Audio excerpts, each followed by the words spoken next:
slouch a lot. I gotta stop. Stop slouching. Oh my, I think that's kind of. So.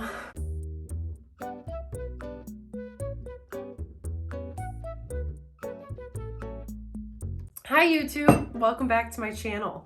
If you're new here, my name is Mackenzie. I am a licensed esthetician, freelance makeup artist, and YouTube creator. Today's video, we already talked about dry skin. So we're gonna flip the script and we're gonna talk about oily skin. And we're gonna tackle what to do when you have oversized pores, too much oil production, clogged pores, blackheads, whiteheads, all of that stuff. Oily skin is typically gonna be our more acneic skin. So we are gonna talk about how to fight acne breakouts, what might cause acne breakouts, and then I think our next couple videos might include normal to combination skin type. Let me know in the comments down below what you guys want to see. First, skin type. If you don't know what your skin type is, and I know we talked about it in our dry skin video, but for oily skin types, it's gonna be the complete opposite. So you wanna look for oversized pores. Typically, they're gonna fall within your T-zone. Are your pores super noticeable? You can see these with the naked eye. They're quite enlarged, and because they're enlarged, there's more surface area of the pore to excrete the oil that it's producing. You want oil to protect your skin, you want it to protect that barrier. But when you have an overproduction and you're not following the right cleansers, exfoliators, and moisturizers to target that overproduction, it's just gonna continue on. You might be overstripping your skin, you might be removing too much of the natural oil, you're not keeping it hydrated. So your barrier is probably also compromised, which will cause more inflamed acne. And so when tackling acne, you need to make sure that you are not stripping your skin further and drying out your acne, because a lot of the times we think of a pimple, we need to dry it out, we need to get all the bacteria out. But a lot of the times when you suffer from a breakout, an active breakout, it might be because your skin is too stripped down of harsh chemicals or incorrect skin type cleansers, exfoliators. You are ruining and destroying your skin's barrier, causing more ability for bacteria to grow and fester into further acne. So sometimes you have to start with hydrating your skin and repairing that barrier. That will in and of itself help with your acne and help kind of diminish it. One of the things that I recommend for my clients do when they have an acne breakout and they're dealing with acne is high frequency. I offer that in some of my treatments because it kills bacteria and helps oxygenate the skin further, because when you have clogged pores, you have no oxygen in the pores, and so bacteria is now growing in that dark, damp environment with no oxygen to cause it to inhibit its growing ability. Let's talk about cleansing. Biggest struggle I notice that people have with cleansing oily skin, one is that you need to determine your skin type. Do not use bars of soap to wash your face. Do not use hand soap, do not use shampoo or conditioner. Use cleansers specific to your skin type. I'll say it again. Use cleansers specific to your skin type. I promise that is going to help you so much more. Following a skin type cleanser is crucial, because with oily skin, you want to strip away all of that dirt and oil and gunk that's been building up on your skin, but you don't want to strip away everything. What will end up happening is that your oily skin type is gonna go into overdrive. Now it's gonna produce even more because your skin's barrier is lacking all of that oil and moisture. And so there's nothing there. Ingredients you wanna look for in your cleanser, again, because you're an oily skin type, you're having an overproduction of oil, you want to be able to cleanse your pores out and clear them out, because you're probably, with all that oil comes bacteria, because so much oil is suffocating to the pore that it's creating bacteria, and that's what can cause more acne. You want to look for ingredients like niacinamide, benzoyl peroxide, salicylic acid. Benzoyl peroxide is really good, especially if you are acne prone. These are all products in your cleanser that is going to help you break down that bacteria, all of the debris that's in the pores, and kind of help cleanse them out. For oily skin, when it comes to exfoliating and masking, we're just going to tackle those two in one. Exfoliating, again, you want to make sure that you are doing this, I would say, with oily skin types, especially if you are excessively oily, up to twice a week 3 if you absolutely are having a huge issue, but I wouldn't recommend more than twice a week. When you get professional facials done, you can get extractions done. Sometimes extractions are needed because you need to get that bacteria out of the pore. But when you get professional extractions done, they're able to do so in a way that causes minimal damage to the pore and those surrounding walls while extracting all of that bacteria and helping clean up. Exfoliant's gonna help you regulate that sebum production, because you probably also might suffer from an uneven skin texture. When you've got all that oil building up and you're not exfoliating it weekly, it's building up in kind of different layers, and so that's what's causing that unevenness. So you wanna make sure you're keeping up on that with at least twice a week exfoliations. You can use products with active ingredients in them to help kind of regulate and re-stimulate the way that your cells are producing oil and different cells within itself in our skin, right? Science. Clay masks are going to be the best bet for oily skin types. I could be absolutely butchering this name. Like I said, ingredients are hard to pronounce. Kaolin? I could put it up here, I don't know. And bentonite help absorb excess oil. Clay masks are designed to dry, so you don't want to use them under steam, and they're meant to absorb that excess oil because they can also provide different minerals into the skin, not just removing oil, but providing nourishment for what your skin is also lacking. Serums and toners. This is something that your esthetician will use during a facial. They help rebalance the pH levels in your skin. So especially if you've ever gotten out of the shower and your skin's super tight and dry feeling, that's a good time to put a toner on. But you don't have to do it. This is something that can get saved for when you get a facial with your esthetician in the studio.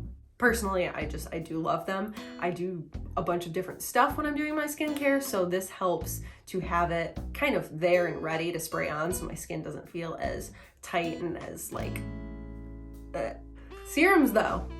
Serums I love. Serums are going to be your active ingredients. Those are more of your one ingredient products. So like vitamin C or retinol or niacinamide. Those are your specific active ingredients that you want to put on after your masks and before your moisturizers and night creams, so that you can get them on your skin on a clean layer so they can actively work, but by shielding them and protecting them with your moisturizers. Retinol, vitamin C, niacinamide, salicylic acid are all great for oily skin because this is all going to work to break down all of dirt, debris, all the gunk, all the junk. I'm just gonna call it that from now on. Retinol will work to dissolve the bond between skin cells so that you can kind of reveal that new fresh layer. This is what helps get your skin cycle all on one track, so to speak. So like shedding hair, for example, you want to get all of your skin cells on one cycle, so that way you're not having these uneven patches, this discoloration, and you always have like a new full fresh layer of skin to work with. So retinol works as a nighttime active serum to kind of break down that layer and dissolve it without causing like a ton of peeling like a chemical peel would. Vitamin C on the opposite end is going to work on hyperpigmentation and brightening your overall skin tone, and that is something that you want to use in the daytime because the sunlight is what's going to kind of help factor in that stimulation for the product and that ingredient. Retinol is going to get damaged and hindered by sunlight, so it's not going to work as effectively as vitamin C will. Niacinamide, again for oily skin types, is really great because that is what's going to be used in kind of reducing that pore appearance and helping tighten and firm while also clearing out those pores as well from all the junk and gunk.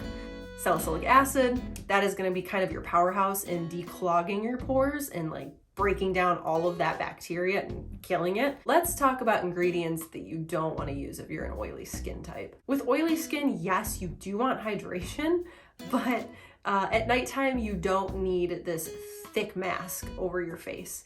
You want something that's more lightweight, so you don't really want to use ceramides as often. It might suffocate your pores a little bit too much, and it might be what further causes breakouts and acne. Anything alcohol-based in any skincare product, you have to be specific at what type of alcohol, because you do want alcohol in your ingredient lists, but there's certain ones you don't want. Estie alcohol, ethyl alcohol, isopropyl alcohol, they are very drying. They'll really dry you out, and they'll just create kind of the opposite factor. Your skin's gonna overproduce oil because of how dry it is detecting itself. That is why you want to maintain that healthy balance, that pH barrier, and just keep it all level. Harsh exfoliants, when I say harsh exfoliants, I just mean either it's not for your correct skin type, or it's like a bar of soap, or, you know, your shampoo, conditioner, things like that. Don't use those on your face. It's gonna have other humectant ingredients which attract water to that ingredient. So hyaluronic acid works like that, where it holds 1,000 times its weight in water. So it will attract water to it because it can hold so much of it.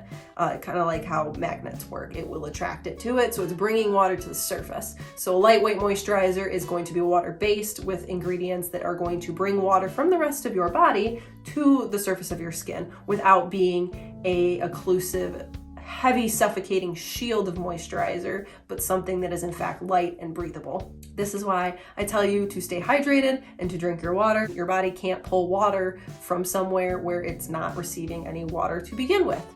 Tackling breakouts, tackling acne. Is your skin's barrier compromised? Is it red? Is it inflamed? Itchiness for sure.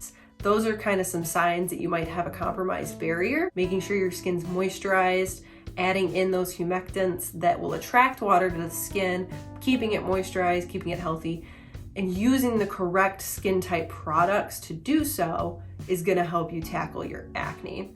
Getting professional facials done, getting those professional extractions done is also gonna help relieve you of those pores full of bacteria and helping clean those out as well. Once you've tackled that, and you're still dealing with breakouts, because again, this might be just an oily skin type concern, once you have your barrier healthy, your breakouts will minimize, but when you are still having breakouts is then you can start targeting a little bit more with your retinols and your salicylic acid treatments. Skincare is a consistent routine. It's just like going to the gym. If you want to see results, you have to keep doing it. It does take time for acne to build and grow in your skin and then kind of come to the surface. With me personally, I noticed that my acne is more prominent today than it was yesterday because I did a glycolic and retinol complex treatment the night before. So I can tell that my acne is actually healing because I'm keeping the barrier protected, but it's coming to the surface and I'm able to extract and kind of clear it all out.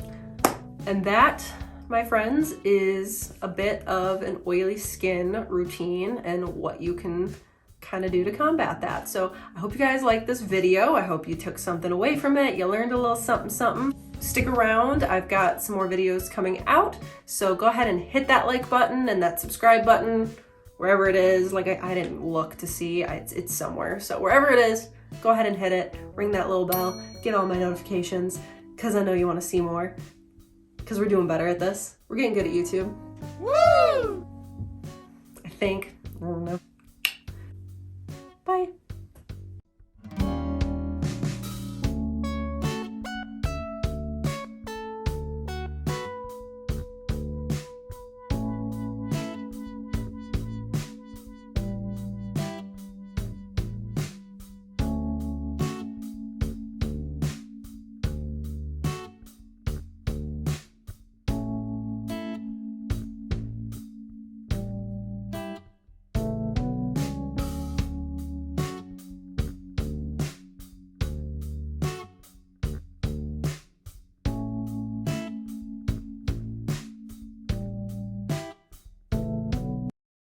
Ugh, I need a bagel.